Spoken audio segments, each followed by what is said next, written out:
Right. You ready, Elaine?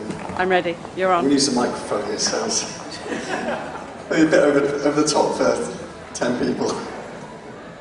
We can use it anyway. So my name is Ed Matthew. I'm director of an organisation called Transform UK, which you've probably never heard of, but we are transforming the UK. Transform UK is an alliance organisation of businesses, NGOs and unions. And the aim of the organisation is to accelerate investment into the low-carbon economy, but to do it in a way which is going to be fair and just, isn't going to cause people's energy bills to skyrocket. So one of the issues that dominates our thinking is that how can we move to a low-carbon economy without this massive impact on bills that some people talk about. And that's the issue I'm going to be talking to you this morning about. Energy bills never used to be a particularly controversial subject when it came to the environment and climate change. But in recent years, it's turned into the front line, really, of the battle on climate change. You've got the people who are perhaps the most sort of climate skeptic or anti-renewables, who are using it as a weapon to try and shore up their case that it's unaffordable to invest in renewables, unaffordable to tackle climate change, and that priorities should be elsewhere in terms of making energy cheap for people. On the other hand, you've got green groups who are saying, no, you can actually move to a low-carbon economy in a way which is not going to be expensive on people's energy bills. It's going to be affordable, and giving a completely different opinion. And it's actually very confusing. I don't know how you feel about it, but I think a lot of people I talk to are genuinely quite confused about how expensive is it going to be for the consumer in making this transition to a low-carbon economy. And even if you're not obsessed, like I am, about moving to the low-carbon economy and how that's going to be done, how expensive it's going to be, for everybody, the issue of energy bills is rising on the agenda anyway. Last year saw a rise of about 15% in people's energy bills. It was a big hike, and huge concern about fuel poverty going through the roof. What I'm going to set out for you now is 10 myths that really annoy me about energy bills. And I'm going to try and get to the truth behind them. Now, I don't have all the facts. You may have some of the facts and some of the information. I'd like to hear from you afterwards, but I'm going to set out the things that really irritate me and I think are absolutely wrong, but you hear them again and again. So myth number one is that renewables has been the biggest cause of energy bill rises in recent years. Now, renewables does obviously add cost to energy bills, but is it the biggest cause in the rise of energy bills? How big is it? Again, there's not a lot of sort of clear information out there in the media.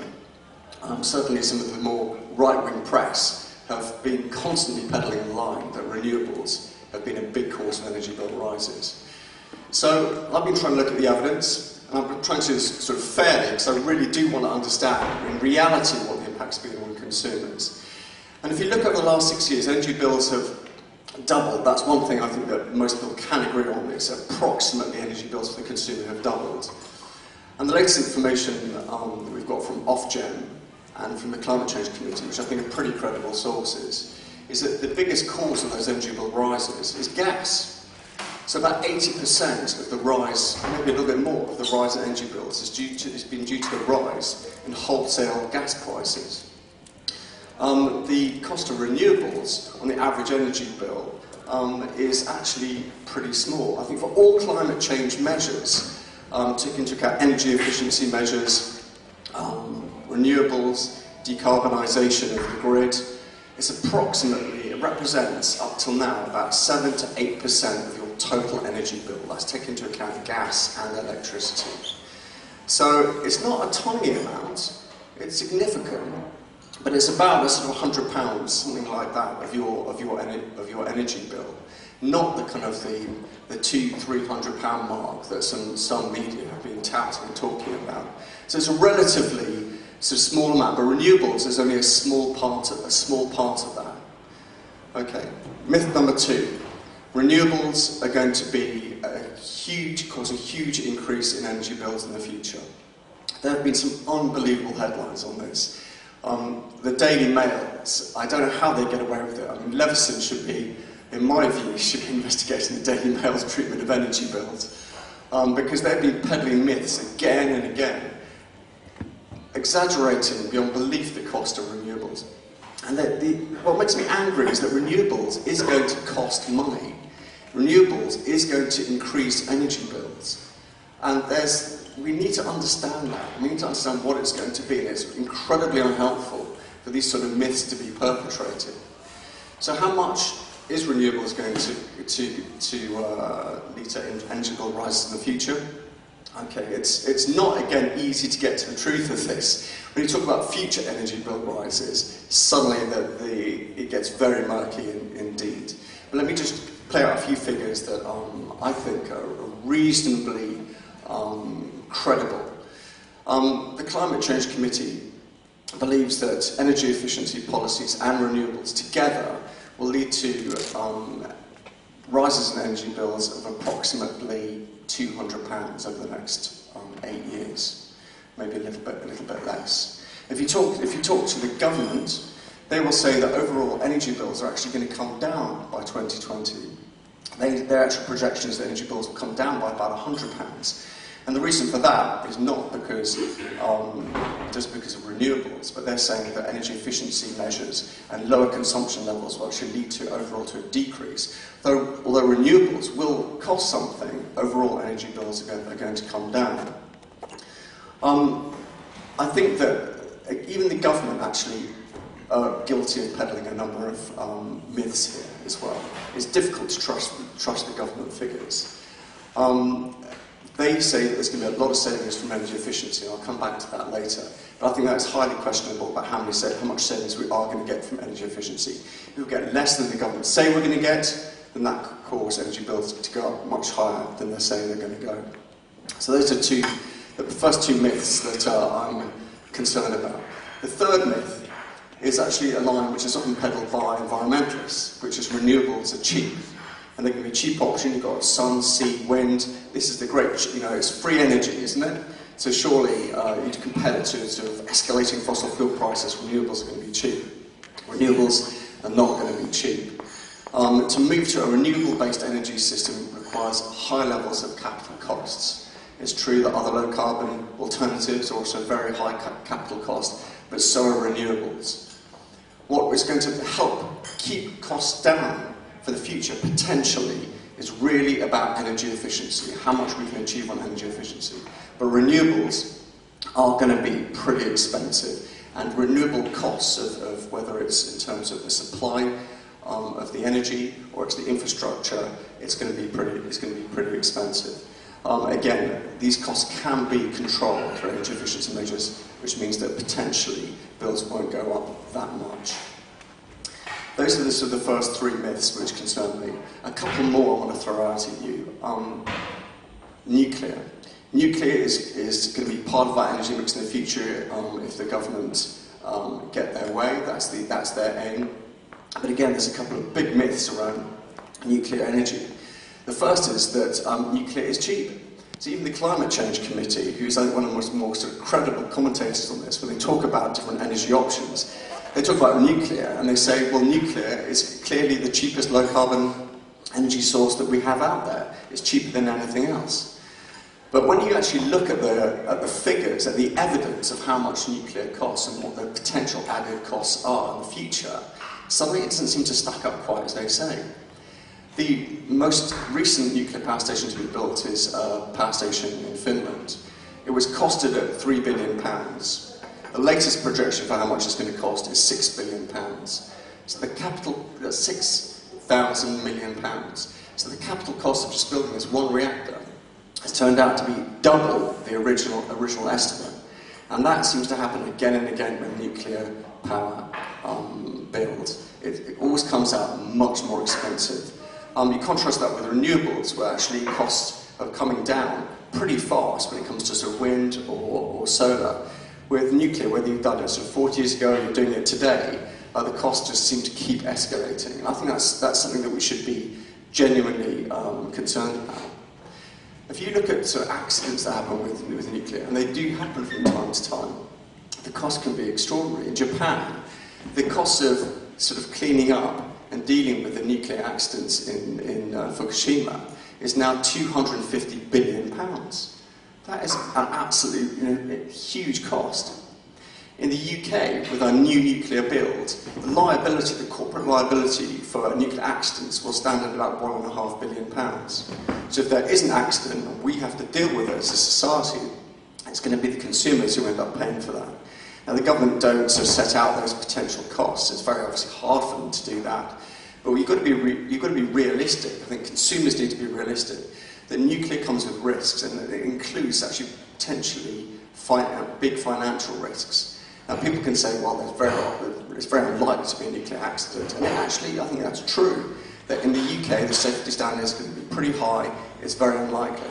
But if there is one, the potential cost for the consumer would be absolutely huge.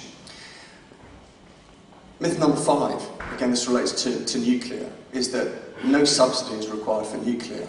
Now, the Liberal Democrats, as part of their support for nuclear, have said that they will only allow this to happen if there's no subsidy for nuclear. It's got to pay its own way.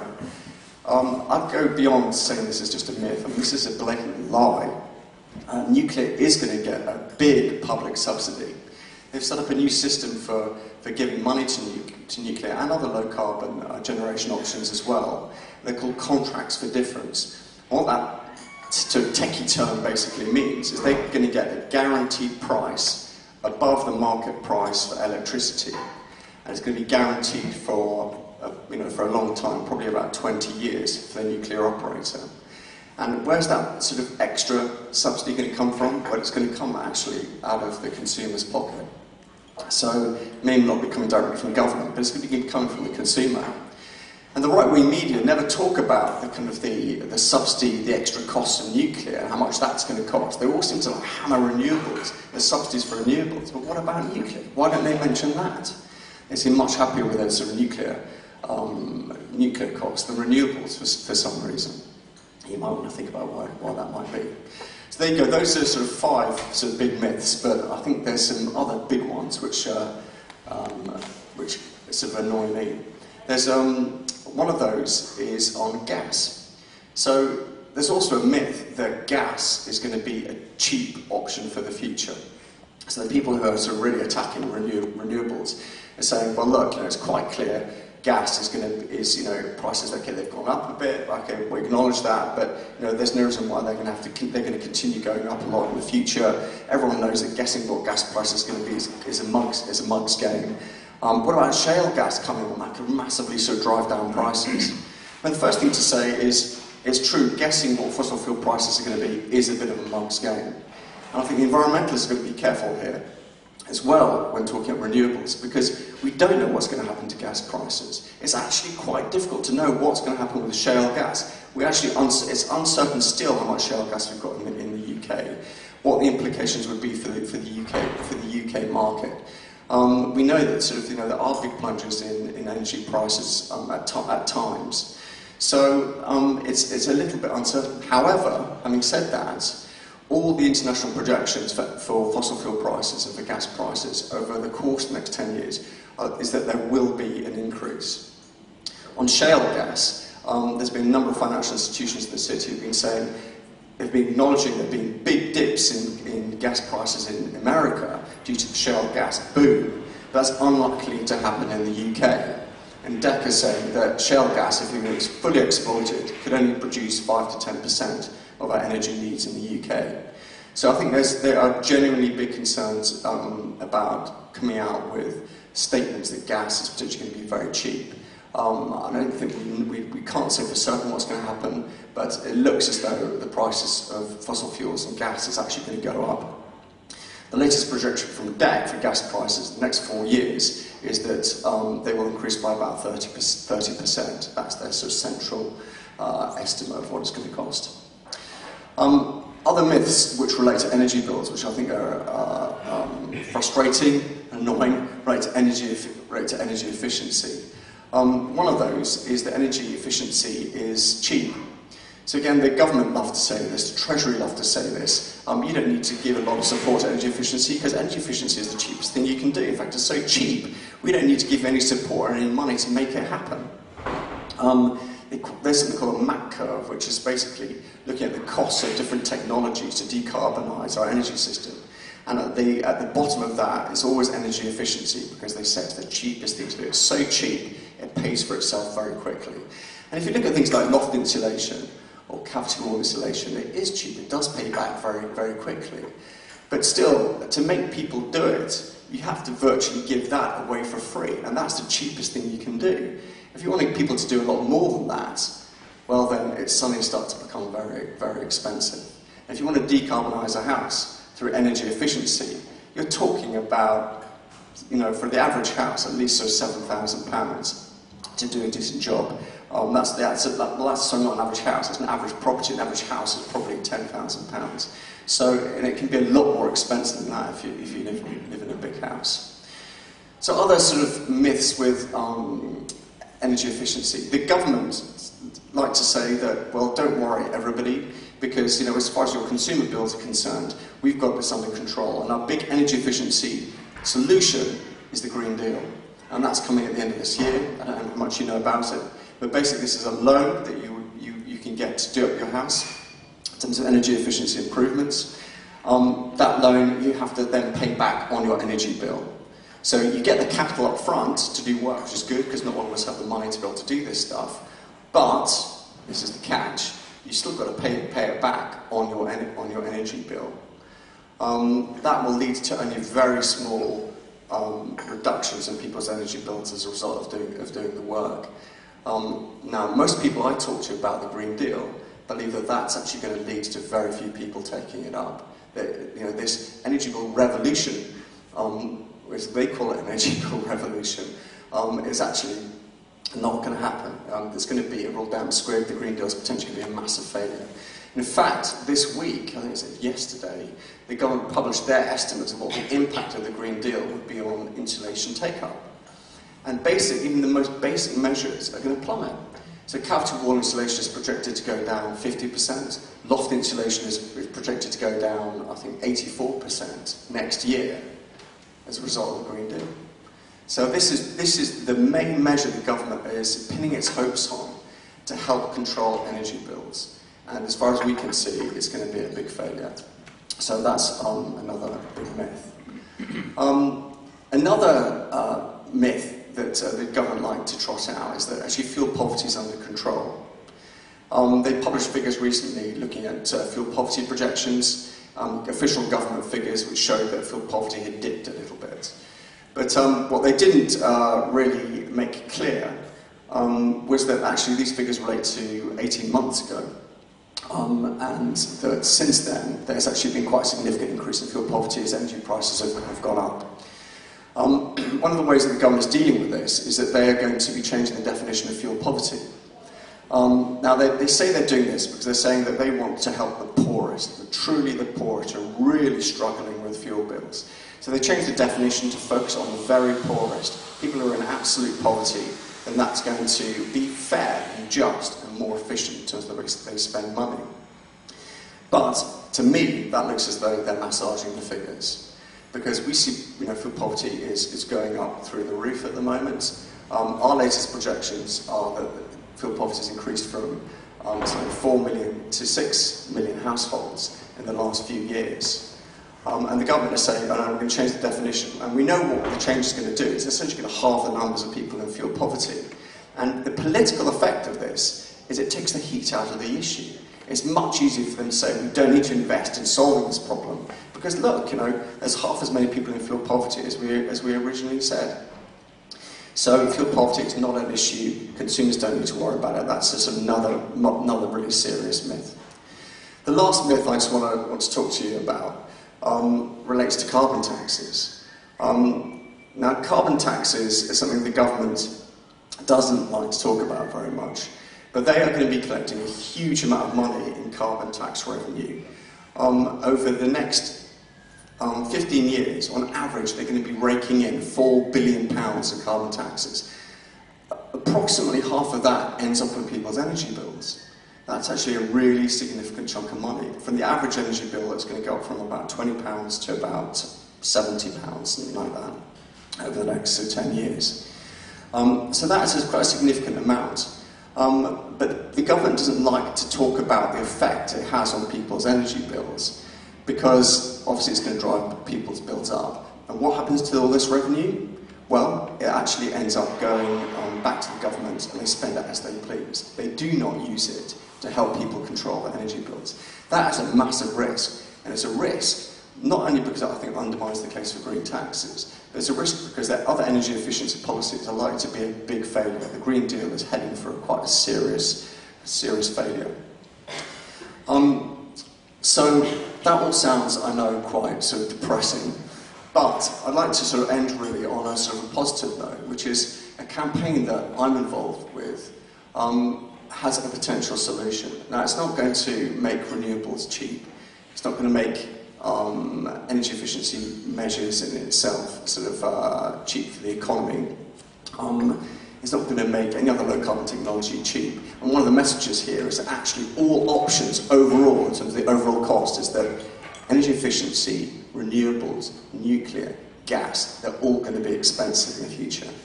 The solution I want to talk to you about is what would happen if we recycled the carbon taxes, which can be gathered by government, and gave them back to people to make their homes energy efficient.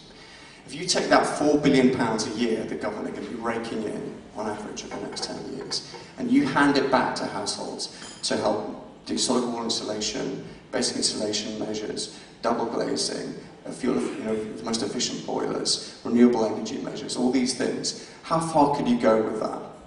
We calculated that as part of our new campaign, the Energy Bill Revolution. And our estimate is that it's so much money, you would be able to retrofit to a very high standard over 600,000 properties every year. It would take about 6,500 to bring a home out of fuel poverty on average. So you'd be able to give, if you focused it all on just the fuel poor households, you could give over 600,000 households, on average, £6,500 each. Now, because carbon tax is going to be coming in for the next 20, 30 years, over that time period, you would be able to treat every single home in the UK. You could either give out grants, or you could provide zero interest loans, which is going to be a lot better than the 7 to 8% interest loans that the Green Deal will be sort of touting for people. So it's incredible what you could do with that money.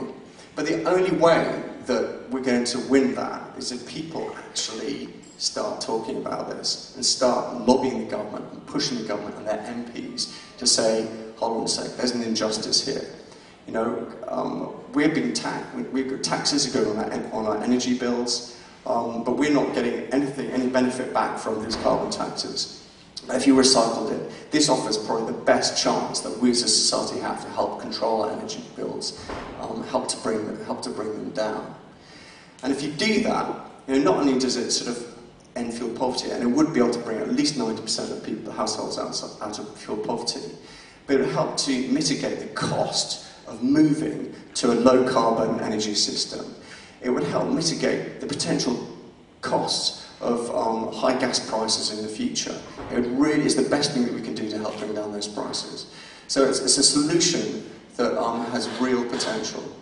An Energy Bill Revolution has, I think, 90 organisations supporting it now. We've got every major union in the country supporting it.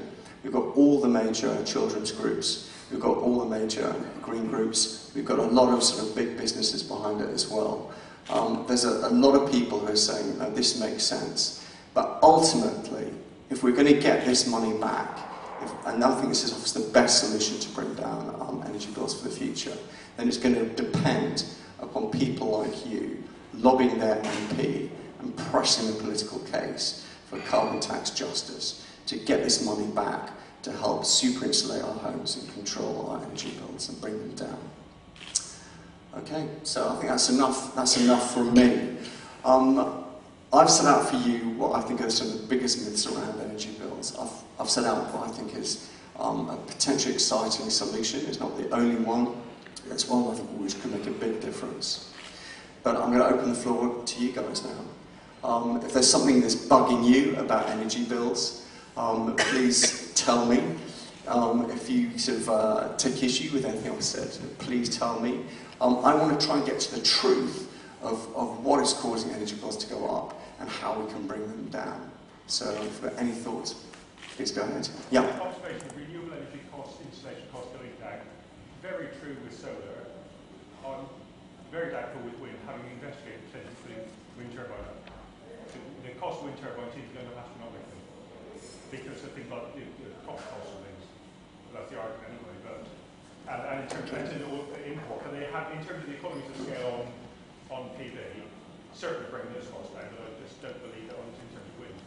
Okay. Chris, I'm going to be really kind of unfair here, and you've obviously done a lot of work on wind here, but I'm going to ask for your opinion on here, because I think you probably know more about the wind costs than I do. Are they wind costs going, the costs of creating wind turbines, are they going up or down? If you're looking at, modest scale, in terms of not half a megawatt or whatever. I think if you're looking at the smaller end of the market, then you may find the cost of turbines going up. At above, say 1 megawatt, then you're finding that the cost of onshore wind is generally, as a rule, coming down. Of course, it depends on where you locate the project, how far it is from the grid, how much copper you actually need to actually connect your project to the existing grid. Overall, though, the cost of onshore wind in particular is coming down, and it will actually reach parity with what we expect the gas price to be. So by about 2016, 2018, so we expect onshore wind to be comparable with gas on the current costs. That's right. I think so. One of the important things is that once you do start to reach parity with fossil fuels, then of course the subsidies will fall away, which is important. The subsidies for renewable energy are not meant to be there forever. They're meant to be there to help get the technologies to a place where they can compete in their own right. But I think that's a really important point. So, how fast are the costs going to reduce? Again, this is one of the difficult issues here when you're trying to get to the truth of how much moving to renewable economy is going to, low carbon economy is going to be in the future. It's actually very difficult to predict these things because it depends a lot on technological development. It depends a lot on levels of competition. It depends a lot on what happens outside this country in terms of other countries investing in these technologies. The drop in the price of solar panels has been dramatic in the last few years, but I don't think even the experts in this area saw that it was going to come at quite the speed and scale that it did. Is that drop going to continue? If it does, at the rate it's been going, well then I think solar will be competitive with fossil fuels within a few years, but it might not. So it's these things. It's very difficult to predict where those costs are going to go. Very interested to hear what proportion people think of our total energy use goes on heat. Do you mean in terms of as a consumer, as a household? People's houses, Yeah. like that. I'd just be very interested what impression people have on what proportion of energy goes on heat, Okay. rather than transport or whatever. You mean in terms of household consumption? I mean, in the total energy bill for England, what percentage goes on heat as opposed to, say, transport? Heating domestic property, is it? No, heat everywhere, Okay. totally. Okay. Does anybody have the answer to that? My figure is 49, and it's fascinating because almost all the media debate on energy makes no distinction between electricity and energy. In fact, you only see television programs when they say energy, they immediately show a wind farm. And yet, as we all know, we use very little electricity for heat. Your figures, okay, you were talking about domestic bills, but in fact for the whole energy game there is only one player in town, and that is heat. It's 49%, which actually reinforces what you've been saying, because if we can actually cut, the single biggest thing we can do is cut the heat use, whether it's in factories, domestic properties, whatever. And if you don't tackle heat, you might as well forget it. You can do anything you like for 12% that goes on transport. Yeah, I think it's that's right. And particularly, this is exaggerated, of course, in the domestic setting. When you look at for the average household, how much of your energy is due to heat, either heating water or heating your home, and it's even higher. So it's probably about 60, something like 60. I think it's about... 4,000 kilowatt hours Yeah. of electricity and probably 15,000, 20,000. Yeah. But in terms of the heat, your figure I would suggest should be much higher, because if you're starting off at the primary resource, most of that goes off as heat in power stations. If you seem to have missed all that, it should be 70-80% of the power station. Well, I haven't actually missed it, because when I was working on the government Woodfield strategy, we didn't do the obvious thing, which was say, put all the wood into the power stations, because as you rightly say, 30 to 50% efficiency was burned in power stations, whereas if you actually burn the wood in high efficiency boilers at, not perhaps in individual homes, but schools, places like that, you can actually get 90% efficiency. But you want to do CHP there to actually extract the most valuable energy out of it first, don't you? You want to It complicates things. It certainly does. Yeah. I think what's interesting about the heat, I mean, this is one of the key issues, isn't it? I mean, that heat is actually one of the biggest causes of emissions. But, I mean, to solve this problem is going to cost a lot of money. I mean, just in the household setting, it's probably going to cost several £100 billion to fix the UK's leaky housing infrastructure. I mean, that is a lot of money, and there's no question that whatever the government says about insulation being cost effective for people, they should just be doing it. I think that, and our view anyway, is that the only way you're going to get these measures happening is if the government actually coughs up the money to help people pay for it. Germany has probably the best insulation program for households of any country in the world. And their view is that you're never going to be successful in doing this unless you give people really big financial incentives. They're offering loans to people at 1% interest rates, and they're still not getting huge take-up. So they think that you need to do, that needs to be part of it, but you need to obviously be giving people big grants as well. But I think that one of the issues around carbon taxes is that it will generate a lot of money, and that's enough money to fix the UK's leaky housing infrastructure, to solve fuel poverty, to super insulate everybody's homes. But this is not new money. We're not asking for an additional tax, for a new tax, for an increase in people's energy bills. This is a tax which currently exists, which is planned, and which is going to escalate significantly in terms of the revenue that's coming into the government from next year. And this is one of the reasons why we think it's such an important solution. Because for a lot of these additional amounts of money that the government is saying is required to solve this problem, they don't need to start charging extra on people's bills. You're already paying for this, but you're not getting the money back. So I think this is one of the reasons why we really should look at this as a serious solution. The money is there. The government is going to be gathering it in. If they spend it in the right way, we really could have a revolution in terms of heating people's homes to an affordable amount. Can I just move to Mike behind you? Yeah.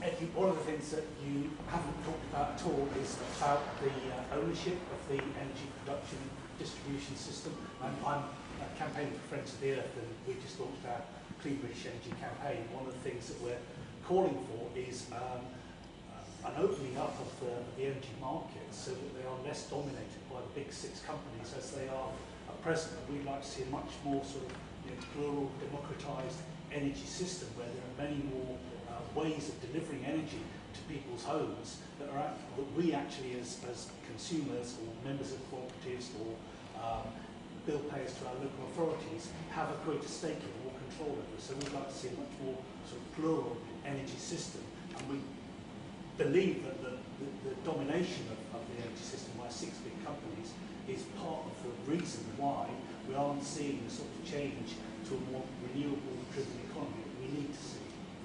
Yeah, that's an interesting point. There's one thing that winds people up in my view. It's the kind of the domination of the energy market by these big companies. I think there's been clear evidence of profiteering amongst these companies. Although it's important to remember that companies have a legal obligation to maximise profits. They have a legal obligation to do that. And if you look at the retail sort of profits that they've been making, they haven't actually been really high in terms of the percentage profits that they've been making. But however, have they been exploiting the system, lying to customers about how much profit they're taking, pretending that they're taking a lot less than they are? Yes, they absolutely have. They've been exploiting wholesale gas prices, where I think you probably would have noticed this, where the gas price, in wholesale gas price increases, suddenly the energy bill just goes up like a shot. When it comes down, it takes about 6 months to a year before they actually, the savings follow through to the customer and the energy bill comes down.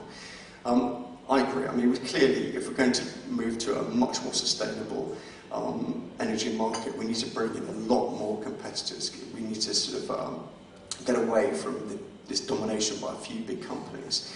I think the move to more community energy-based systems, I think, would work well. And one of the reasons why renewables has done so well in Germany is because they have a lot more community energy there. The profits from the subsidies are going back to the communities. You can see this with wind turbines. Something like 2/3 of the wind turbines in Germany are owned by communities or by individuals. It's an incredible amount. They've got 10 times more wind power in Germany than we do in the UK, despite having less resource. So I think we should get away from this domination by the Big Six. However, I think it's important to say this. If you think sort of getting away from the Big Six is going to lead to a big drop in energy prices, I don't think that's going to happen. I think we can reduce it to an extent. It's part of the solution. It's an important part of the kind of the fix of the system. But is it going to maximise sort of reductions in energy bills? No, I think the only way we're going to really achieve that is by having a massive programme of insulation in this country. I also would like to say that the government has hugely underplayed the economic benefits of doing a programme like that. The latest evidence is that if you go for a huge programme to insulate the buildings of this country, it would be the most economically efficient infrastructure investment of anything in the UK. It would create more jobs than any other programme in the UK. If I was going to pick up one programme to get us out of the recession that we've got now, it would be to rebuild the UK's building infrastructure. That would be the most effective thing to do. So the government are obviously looking for solutions. They're acknowledging that infrastructure is probably the way to go. But do they talk about buildings? Do they talk about energy efficiency? They don't. And the reason they don't is because they say, oh, well, that's all going to be sorted out by itself or by the Green Deal, which is clearly not going to happen. Before I come to you, I'm going to go to this lady. Yeah, I just had almost a silly question, but who are they levying the carbon taxes on? Yeah, the carbon taxes actually get levied really on big companies who are consuming a lot of energy. So that includes the big sort of energy suppliers, but also includes companies like steel makers and manufacturers of concrete. Now they pay most of the carbon tax, not all of it, but most of it. This is under the emissions trading scheme. But what happens is that those companies, they have to pay that sort of tax on the amount of carbon which they're producing above a permitted level. But they pass those costs on to their consumers. Because most of those taxes are paid by the big energy companies, they pass those taxes on to you, the consumer. So it's kind of hidden, it's a bit of a stealth tax. Actually, it ends up on consumers' bills. About 40% of it ends up on consumers' bills, approximately. Most of the rest ends up on the bills of businesses. But those businesses quite often will pass that down in costs eventually to the consumer. So in a way, all of it ends up being paid, ultimately by the consumer. I was just wondering kind of where you think the role of education and behaviour change in all of this is, because obviously free installation has been available for quite a long time. Some energy companies are offering to pay people to install insulation, and people still aren't taking it up, and arguably people who are most in need are the people who aren't engaging with that. I used to work in North West, and there was a very low take-up of the free installation there. And also, in terms of behaviour change, it's all very well sorting out the material aspect of somebody's home. But, I do a lot of home visits to people's houses, and people don't understand how to use their heating system. People have their immersion switched on all day because they don't know what it is. Naturally, if you can change that aspect of somebody's usage, not only are you saving carbon and reducing their energy, you're also saving them a lot of money, potentially pulling them out of fuel poverty. But it's something that nobody ever invests money in because you don't get, a tangible, calculatable amount of carbon saving from. Yeah, this requires a change of culture to make education about energy efficiency run the mill. So people really understand it and they've got easy access to this information. This is a long-term thing, but I agree. It's actually, in terms of bang for your bucks, in terms of savings for the consumer, it's probably the cheapest thing that you could possibly do. You're quite right to point that out as a priority. I think that, the government was actually going to do something really useful. They would have a huge education campaign about energy efficiency, more than the odd advert here and there. They should be investing more money and really trying to get that message out there, working very closely with trusted partners locally, like local councils and community groups, to really get that message across about what you can do to bring down your energy bills, whether it's turning down the thermostat or something else. Or getting access actually to a lot of the benefits that do exist to help you control your energy bills. A lot of people just don't take those up in terms of installation measures because they don't know they've got access to certain sort of subsidies and benefits. So I think that's important. And I think in terms of the household, you can probably about something like almost a third of the potential reductions you can make are probably related to behaviour change. It's not tiny, is it? That's actually quite a considerable chunk. And if you think about the speed at which we're reducing carbon emissions is really critical globally, then that shows that education is one of the fastest ways that you can make those changes. But to make sure they're permanent, it requires a change in culture. So it's a long-term education program.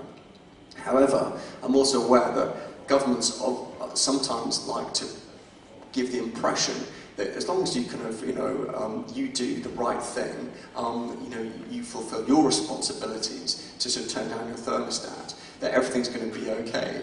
They like to, if you like, pass the buck, get away from the more tricky questions, which is actually they need to give people a lot of money, a lot of financial incentives to maximise energy efficiency.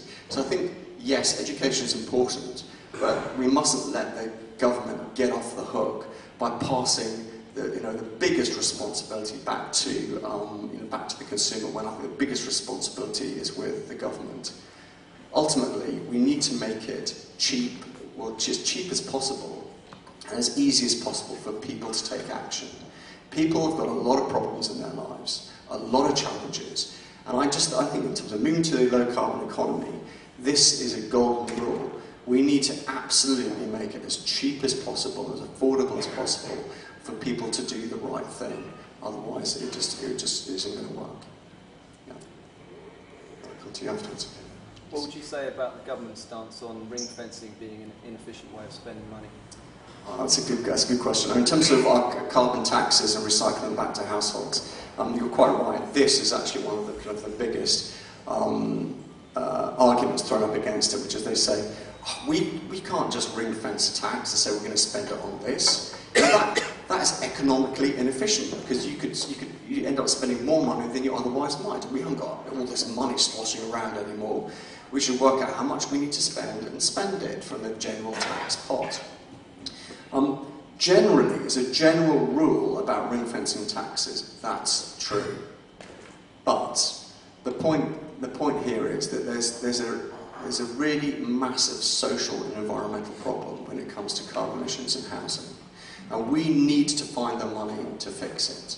And there is money within the carbon tax system which is enough to fix that problem. And they're not spending it on solving the problem.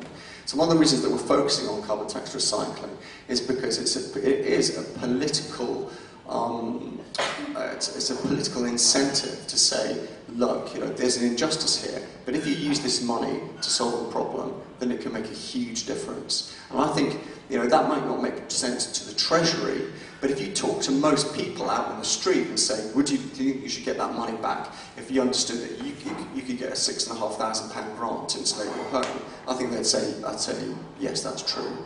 The other thing is, in terms of our campaign, is we're not saying we want strict ring fencing in terms of exactly that amount of money has to be spent, or that you have to take this that tax money, put it in an account, spent on this. We're saying approximately the same amount of money that you're raking in the carbon taxes, you should be giving that back to people. The other thing to say is, whatever the Treasury say about ring fencing, in other countries they do this. Germany has just set up a fund where they're ring fencing carbon revenue to spend on moving to a low carbon economy. The Czech Republic is now doing that. France is seriously considering announcing it later this year. And they're doing it because it makes sense for the people. And when moving to the low carbon economy, we shouldn't just be thinking about what makes sense for the Treasury. We should be thinking about what is just and fair for people. With regards to behavioural change, I think it's worth highlighting the role of smart meters is really happening in 2019, where the government's making all domestic meters over to intelligent meters. So then everyone will have a smart meter in their home where they can see how much energy they're using, gas and electric, potentially water as well. And that will instigate a big change to the climate. There's a lot of money set aside for the big factor in the game. That's a fair point. I mean, I think moving smart meters is controversial. It's a controversial partly because, again, this isn't cheap. The amount of money that's going to be spent on this is it's multiple billions. I don't actually know if everyone's got a figure on that, but it's certainly in the billions. How useful is that actually going to be? Well, it's only really useful to get these smart technologies. If people really are going to use it to help affect the kind of behaviour change that you're talking about. So I think you're right that if they're spending this amount of money on changing the actual technology for metering, they need to accompany that with a big budget in the millions at least, to actually do the advertising to help people understand how they can use this to best effect to bring down their bills. Any more points or questions? Yes. Going back on the carbon tax, you mentioned what things are really in terms of hypothecation, as technically, in terms of recycling, you raise funds in a certain area and then pay them back out. The classic problem there is the Jeremy Clarkson effect. All the motoring taxes should be spent on building lots of really fast roads. Is that the argument is that once you set a precedent and someone does hypothecation in one area, so the carbon one's a brilliant one in terms of the employment in almost, because when you retrofit, especially retrofit existing dwelling, it can be 80% as labour. And all the people then have got jobs and then paying taxes, not having benefits, and all the bits and all of your social and health benefits that are associated with employment.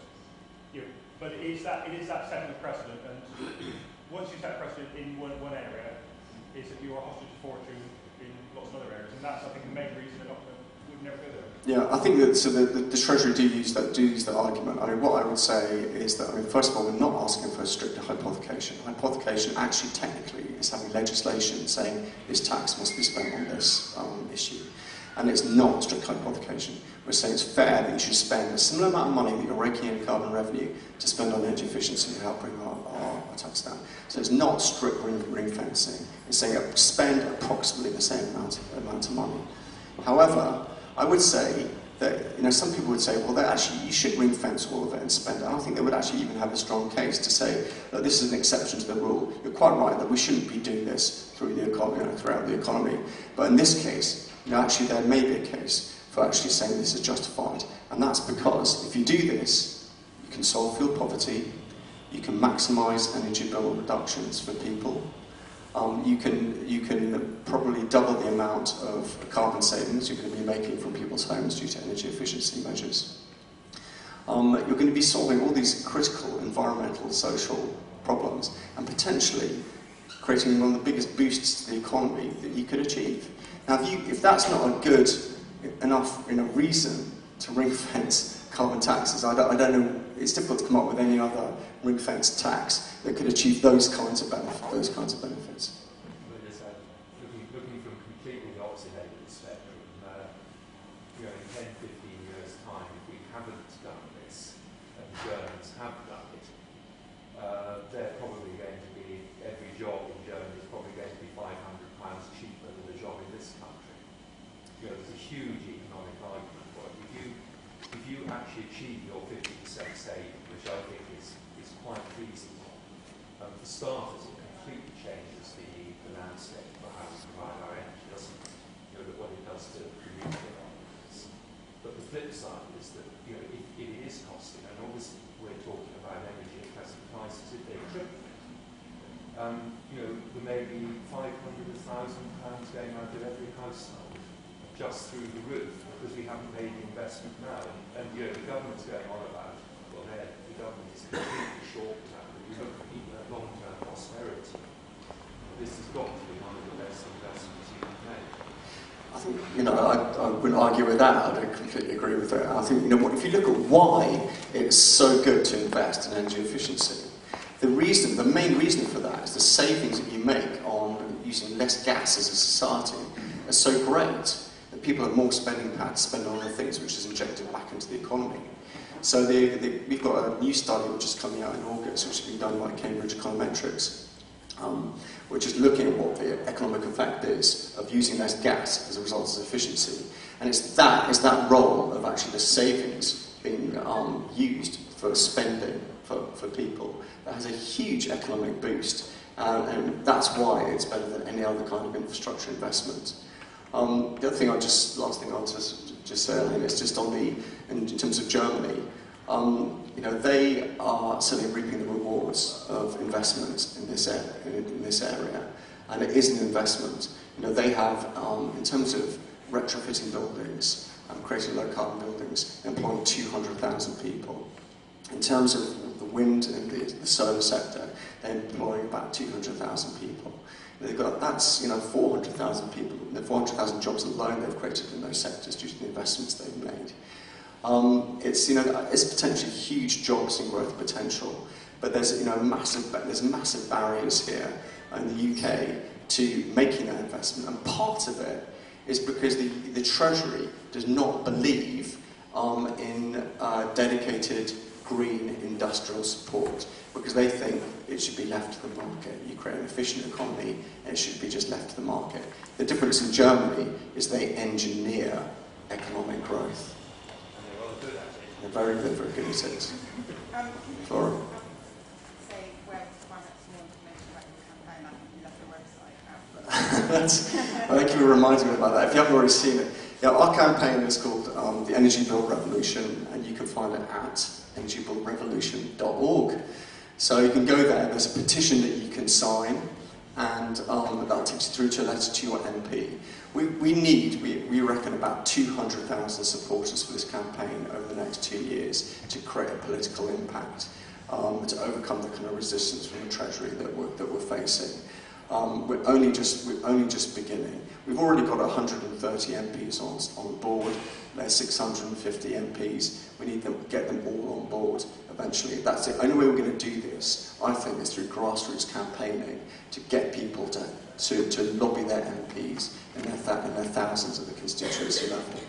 So if you haven't already lobbied your Bristol MP, then please do. And once you've seen the website, please spread the word. Get it out to your friends, to your family, to everybody you know. You've got a way to push it, to advertise it. That's great. If you're an organisation, represent an organisation or a company in your own right, you're welcome to join us as well, and we'll get your logo up on our website. Thanks for the reminder, Flora. I should have said that. Sorry to draw to a close there. I don't know if you're able to claim on talk at the end if there's any last questions. But I'd just like to say thank you very much for giving your time to us today. A fascinating talk, and I'm sure if we truly are a green capital, we should become indemnity and a significant contribution to those signatures that you're on. Thank you very much. Thank you.